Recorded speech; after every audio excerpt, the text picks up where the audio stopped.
Alright students, so warm welcome again. Now the topic of this session is, as you must have seen in the thumbnail, that how do you manage your studies of IIT JEE Mains with respect to board examinations. So a lot of students of class 12, in fact everyone of class 12 and some droppers might be taking the board examination. Then there is a huge tension and a huge number of requests that we get every day that how do we manage both of them. So in this video we are going to talk about how you can do that effectively. Alright students, so let's think of this as not a very big problem first of all. ये कोई बहुत ज़्यादा बड़ी problem नहीं है जितना हम सोच रहे हैं, but what is required is a very true analysis about yourself. So I'm going to break this into very simplistic formula based approach which you guys can follow if you want to. So I have categorized students in generally 3 buckets. So, and most prominently the first bucket is the most, I would say, the where the confusion lies. The first bucket is people who are getting less than 100 in JEE Mains and they are now thinking what to do, because getting less than 100 almost tells a lot of things about you, that you are not actually very well prepared at this point in time. And if you continue the way you are working without changing how you work, result actually is going to be remain same, right? Because boards are also there will be anxiety factor about that also. So the improvement might not happen unless until you change the way you are working, you follow a structured approach and everything else. So if you're under 100 and you have also not performed well at your pre-boards and you know that you have not prepared for boards, then my advice to you at this point in time would be that please stick to boards. I know this might sound discouraging, that sir, my target was to get into IIT and all those things, and you are telling me to get into just the CBSE mode. क्या करूं मैं? But honest answer ये है, आप कोई भी paper को हारे हुए फीलिंग से देने जाओगे तो हार ही मिलेगी. So even if you go and write your board examination and you are not able to get good marks there, तब आपका दिमाग ऑलरेडी प्रिपेयर्ड हो चुका है कि यार मैं तो हार चुका. Because you have lost one battle, sort of, which I don't think even it is a battle, of January JEE Mains, and then you again come and take the exam of your boards, which again goes not well according to you, then April में आपके ऊपर बहुत ज़्यादा excessive pressure होगा. We don't want to get into that kind of situation. Now the other factor which you should notice about the JEE Mains and these boards, whether it is CBSE or something other board, is that you should notice that the class 12th topics or whatever topics you have at your boards are going to be asked definitely at JEE Mains. So अगर मैं इनको individualistic subject level में बात करता हूं, जैसे maths है, और मैं CBSE बोर्ड के बारे में ज्यादा बात करूंगा बिकॉज मेजॉरिटी जनता वहां से आती है JEE Mains की. सो अगर हम बात करें कि जैसे मैथ्स जैसा सब्जेक्ट है, तो मैथ्स में कई चैप्टर्स क्लास 12th के ऐसे हैं जो आप जितना अच्छा करेंगे बोर्ड के लिए उतना ही अच्छा प्रोबेबिलिटी है that you will get equivalent marks in JEE Mains. Right, कौन से टॉपिक्स हैं भाई ऐसे? फॉर एग्जांपल, आप अगर वेक्टर 3D बहुत अच्छे से CBSE that is NCERT textbook करते हो, NCERT एग्जाम्पलर करते हो, तो वो दोनों ही लेवल पे, that is at CBSE as well as your boards, is going to help you. Right? So there are chapters like determinants, which if you do it here and you do it here are really equivalently well.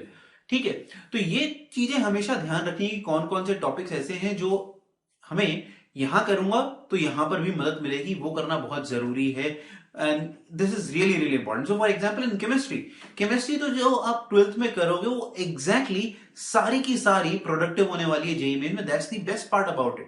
So if you prepare for CBSE boards for chemistry from NCERT only, that is definitely going to help you in JEE Main. So please focus on that thing if you have not done till yet, that is NCERT class 12th boards. Physics की जहां तक बात करें, physics में बहुत सारे chapters ऐसे हैं जो थ्योरेटिकल हैं. मॉडर्न फिजिक्स हो गया, सेमीकंडक्टर्स हो गया, जो आप पढ़ेंगे स्पेशली बोर्ड्स के रिस्पेक्ट से ज्यादा, but again they are going to be as much productive as they are in boards to your JEE Mains. तो वो भी टेंशन खत्म हो गई. तो इसलिए हमें कोशिश करनी है कि जो क्लास 12th का जो मेरा कोर्स है उसे मैं पहले ढंग से करूं. क्यों? उससे फायदा क्या होने वाला है? That you are going to have, वो होता है ना कहावत, एक तीर से 2 निशान, वो वाली बात हो रही है यहां पर. So that is why it is important to cover your class 12th. What you can add further to your class 12th preparation. तो इसमें अगर मैं बात करूं प्रिपरेशन कैसे करना चाहिए, आपके पास CBSE का जो बोर्ड होता है या कोई भी बोर्ड होता है उसमें प्रॉब्लम क्या आता है कि sir it requires derivation, it requires long approach.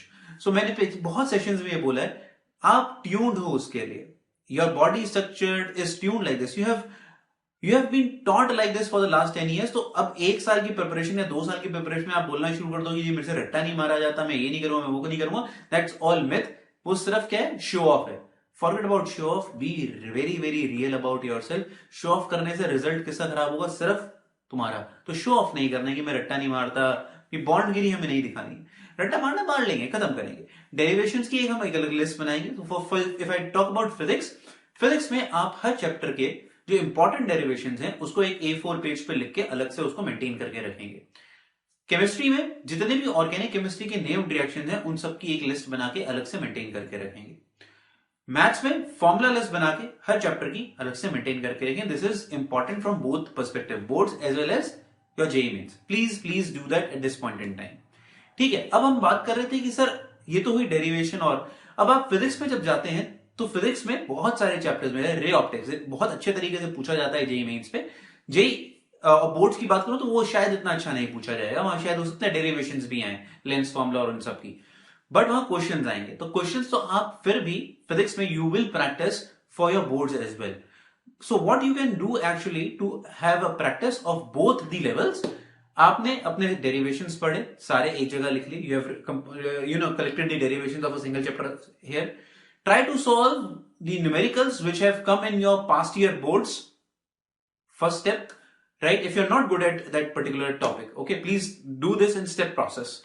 Then what you should do, try and do past year problems of IIT JEE Mains.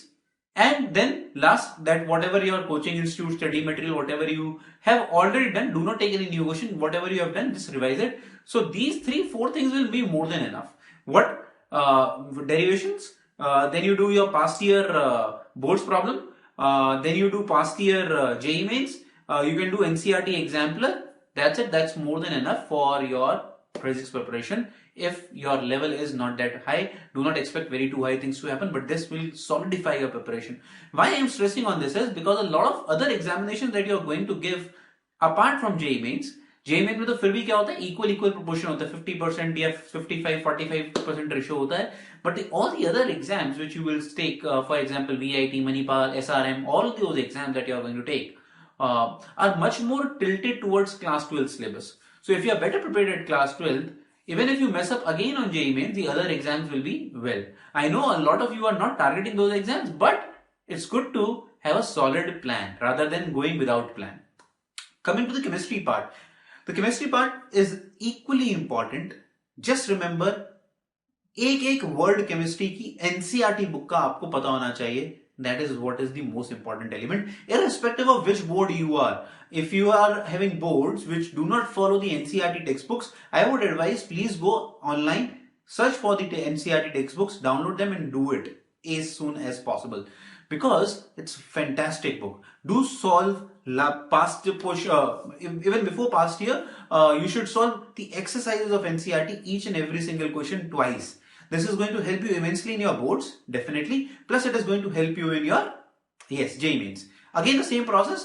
Do the past years or last 10 years of your CBSE boards in chemistry also. There will be numericals also. There will be inorganic chemistry. So, inorganic chemistry portion could be revised best by doing formulas, right? Not formulas, but by doing questions. कि यार इसमें क्या था, इस P block के question में, question जितना पढ़ोगे उतना ज्यादा ये रिवाइज होगा, तो उस क्वेश्चन को बार बार पढ़ते रहो.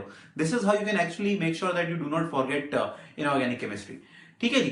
तब उसके बाद आप क्या करेंगे, जेईई मेंस के बाद JEE Mains past year and NCERT exemplar again for chemistry. This is what you should do. Maths, same order. Make sure that you solve NCERT of maths really well. Some chapters are really very good in that. But make sure you कितना stress देना है. So for example, अगर हम बात करें probability जैसे chapter लेते हैं, तो probability में क्या है कि आपका Bayes theorem, total probability theorem, ये बहुत अच्छे पूछे गए हैं आपके इनफैक्ट बोर्ड पे. उतना डिफिकल्टी लेवल पे एक्चुअल में जेईई मेंस भी नहीं पूछता. In fact board is much difficult for them. So आपको सिर्फ बोर्ड लेवल पे ही अगर कर लेते हो तो देखा जाए आपका जेईई मेंस लेवल का प्रिपरेशन ऑलरेडी हो गया. कई टॉपिक्स हैं ऐसे ऊपर नीचे जो एक्स्ट्रा पूछा है. डेफिनेट इंटीग्रेशन जो पूछी जाती है वो काफी अच्छे लेवल की पूछी जाती है as compare to what you are going to get in your NCERT. But having said that, now I have told you that you have to do it. So थोड़ा पहले बेसिक तो बना लो। तो ये मोटा मोटी बात हुई कि हमें कैसे पढ़ाई करनी है और किस ऑर्डर में करनी है। ठीक है, तो ये मैं किस लोगों के बारे में बात कर रहा था? Those who are not confident of scoring more than 100 and their pre boards are also messed up. Okay, now let's move to the next thought of people. So the other sort of people would be who will say sir मेरे 100 से ऊपर बन रहे हैं, मेरे 100 to 125 130 तक बन रहे हैं, बट मेरा सीबीएसई बहुत खराब है इस समय। और कई लोग ऐसे भी होंगे जो चाहेंगे कि सर मैं सीबीएसई तो देख लूंगा, मुझे प्रॉब्लम नहीं है, बट आप मुझे कुछ स्ट्रैटेजी बता दो how to manage JEE Mains, मैं सीबीएसई देखता हूं।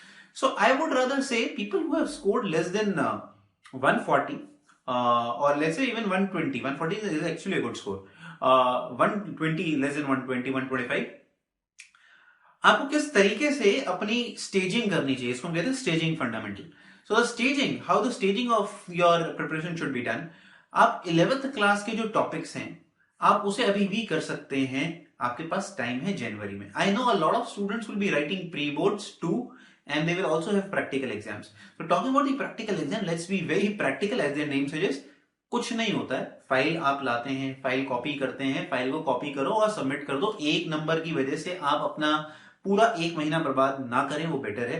एक नंबर ही ऊपर नीचे होगा अगर फाइल में आपने सुंदर तो अभी भी लिख लोगे, बट हाँ कि बस उसमें बदतमीजी नहीं मचानी। अगर आप फाइल अच्छी बनाएंगे, टेप के अच्छा लेके जाएंगे, तो आपको नंबर एक कम मिलेगा, 29 की जगह 28 मिल जाएगा। It will not create a hue and cry. ठीक है, तो बहुत ह्यू एंड क्राई नहीं मचाना है। और अगर हम बात करें अभी, आज मान लेते हैं कुछ we are in mid of January, तो आपके पास अभी जनवरी के आधा जनवरी बचा है ऑलमोस्ट। तो मेरा मानना यह है कि that half of this January you can still dedicate your time to the class 11th revision. थोड़ा बहुत तो रिवीजन फिर भी हो गया एक तरीके से जेईई मेंस की वजह से, बट जैसे ही आप प्री बोर्ड से फ्री होते हैं, आप अपना जेईई मेंस का जो 11th का पोर्शन है और वो एक्सटेंड करना चाहो तो आप उसको एक्सटेंड कर सकते हो 5th फरवरी तक, 5th या 7th फरवरी तक, because 7th February onward you should purely focus on your class 12th। ठीक है, तो ये मेरा एक अलग एडवाइस है कि आपको 11th की पढ़ाई कब तक करनी चाहिए। मैक्स टू मैक्स अगर खींचना है तो 10 फरवरी, उसके बाद आपको 11th की पढ़ाई रोक देनी चाहिए और प्योरली 12th पे फोकस करना शुरू कर देना चाहिए। दैट डिपेंड्स ऑन कि आप किस तरीके से प्री बोर्ड और प्रैक्टिकल्स आपके अरेंज हुए पड़े। Now the next question people ask me is sir कैसे कितना टाइम डिवोट करना चाहिए पढ़ाई, बोर्ड्स की पढ़ाई और जेईई मेंस की पढ़ाई। So if you are planning to do your JEE Mains kind of stuff for class 11th till 31st January, I would say 80:20 का स्प्लिट रखो जनवरी में। हो सकता है बहुत सारे बच्चे उसको फॉलो ना कर पाए, क्यों? क्योंकि प्री बोर्ड्स 2 चल रहे होंगे। But then if you are having pre boards and you are having practicals, तो how do you should prepare for JEE Mains? Then you should prepare for JEE Mains by having drill sessions. Drill session से क्या मतलब है? 1 घंटा उठाया, 1 घंटे में 20 question solve करने, 1 घंटा जैसे ही मिला बीच में या 20 क्वेश्चन सॉल्व करने, उसे स्पीड की भी प्रैक्टिस होती रहेगी। ठीक है, सेशन इस बारे में अलग से बात करेंगे। अगर आप 10th तक भी बात स्ट्रेच करना चाहते हो, अब आप मान लो आपके प्री बोर्ड्स खत्म हो जाते हैं अभी 20 जनवरी या तक खत्म हो जाते हैं, या फिर आपके 26 जनवरी तक खत्म हो जाते हैं, तो हम उसके बाद का 15 दिन का जो पीरियड है till 10th of February, we believe that we will split the day in 80:20 ratio. That is 80% will devote to JEE Mains, 20% will devote to CBSE preparation. That is in the night that will do. जिन लोगों का board पहले है तो वो ये काम 10 दिन पहले खिसका देंगे, मतलब 1 फरवरी तक ही पढ़ाई करेंगे, उसके बाद हम अपने बोर्ड्स पे पढ़ाई करेंगे। Once your board is almost 15 days or 20 days away, what you will do now, the cycle will reverse. The cycle will be like, अब आप क्या करोगे, 70% सीबीएसई पढ़ना शुरू करोगे और आप सिर्फ अपना 30% टाइम जो है आईआईटी को दोगे, और आईआईटी में भी सिर्फ क्या करोगे, पास्ट ईयर क्वेश्चंस, उससे ज्यादा टाइम नहीं दोगे। Once you are into your boards, एक पैटर्न तो आपको पता ही है कि आपका जो पेपर होंगे उसमें आप 99% टाइम अपना बोर्ड्स की तैयारी करोगे, पर फिर भी मैं वहां एडवाइस करूंगा कि आधा या 1 घंटा ड्रिल प्रैक्टिस करेंगे, 1 घंटे के अंदर 20 क्वेश्चन वाला स्ट्रेस हम जरूर लें। That is how you can actually go forward and plan. So अगर और इस प्लान को ढंग से समझना है, till 31st 80:20, 1st to 10th 60:40, after 10th February you just have to study 80 in CBSE favor, 20 in JEE Mains favor till 25th or 28th February, sorry, and then wholly CBSE till 18th of March. This is my strategy that I have advised everyone to follow. Please make sure that you are really strong in your class 12th portion, because that still holds 50% of the paper, right? तो अगर किला फतेह करना है तो जरूरी नहीं है कि पूरे किले को ही तोड़ा जाए। एंट्री पॉइंट एक दरवाजा होता है और वो दरवाजा बहुत छोटा होता है। यहाँ तो हम फिर भी 50% सिलेबस की बात कर रहे हैं। तो रादर देन क्रिबिंग अबाउट कि सर मेरा 11th नहीं हो पाएगा, 11th नहीं हो पाएगा, अभी रियलाइज करो कि आपसे 12th नहीं हो रही है। और अगर आप 12th सुधार लोगे तो आपने एक्चुअल में 50% के ऊपर मास्टरी कर ली, विच इज 180 मार्क्स। फिर अगर वो आता होगा तो जो बचे हुए दिन है उसमें फिर भी कॉन्फिडेंस की दम से हम लोग 11th में कुछ ना कुछ नंबर बना के ले जाएंगे। सो that is what I will advice. Please please please focus on your class 12th. It is really important. Don't mess around with it. Be very very very very sure about what you are doing. Do strategic hard work. Know yourself very well. Do not fall in trap of unshunned ideas. All right, God bless you all. Keep working hard.